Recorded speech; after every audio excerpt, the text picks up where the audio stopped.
নমস্কার বন্ধুরা, তোমাদের সবাইকে দীপিকাস ডায়েরি চ্যানেলে স্বাগত জানাই। আজ আমি একটি বার্ড বানানোর গেটআপ নিয়ে এসেছি।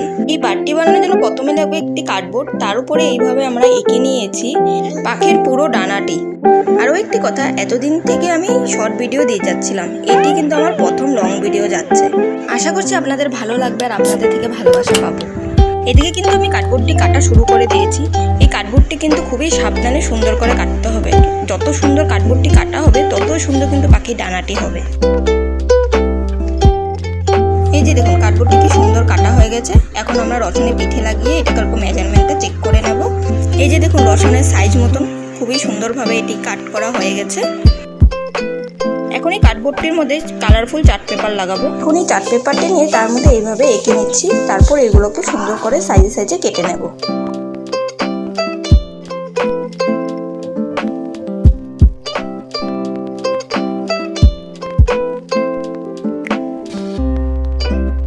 এই যে আমাদের পাখাগুলো কেটে রেডি হয়ে গেছে। এখন এগুলো আমরা কার্ডবোর্ডটির উপরে সুন্দর করে লাগাবো।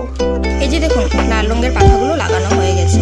পাখির পাখা যেরকম থাকে সেরকমই আমরা লাগানোর চেষ্টা করেছি। এই যে এগুলো হলো সবুজ আর হলুদ রঙের কাগজগুলো, যেগুলোকে আমরা পাখার মতন করে কেটে নিয়েছি। আপনারা হয়তো ভাবছেন যে আমি কি পাখি বানাচ্ছি, এতগুলো কালার কোন পাখির মধ্যে থাকে। আমরা না মাকাও বার্ড বানানোর চেষ্টা করছি। এখন এই লাল রঙের পাখাগুলোর নিচে আমরা হলুদ রঙের পাখা লাগাবো, আর এই পাখাগুলো লাগাতে এই গ্লুটা ব্যবহার করছি। এদিকে হলুদ রঙের পাখা লাগানো হয়ে গেছে।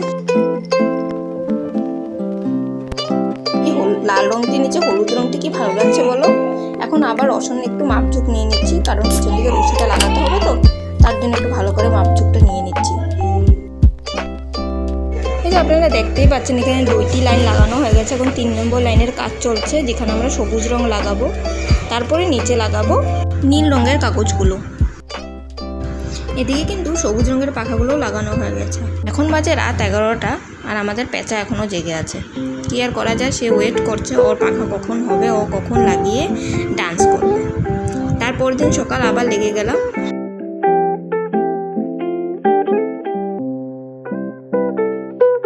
নীল রঙের পাখাগুলো আর রাতে লাগানো হলো না, তাই ভাবলাম সকালে লাগিয়ে নিই। নীল রঙের পাখাগুলো কিন্তু 2 রকমের কাটা হয়েছে। এইভাবে কাটা হয়েছে পাখার শেপ করে, যেটা গ্রিন কালারের নিচে যাবে, আরেকটি লাগানো হয়েছে এইভাবে, যেটা একদম নিচে পুঁচের দিকে যাবে। এই কাজটি করতে আমার 2 দিনের সময় লেগেছে। আপনারা বলবেন আপনাদের কেমন লেগেছে। আশা করছি আপনাদের ভালোই লাগবে। যদি ভালো লেগে থাকে একটি লাইক, চ্যানেলকে সাবস্ক্রাইব করে দিবেন। আবার দেখা হবে আরও একটি নতুন ভিডিওর সাথে। Bye bye.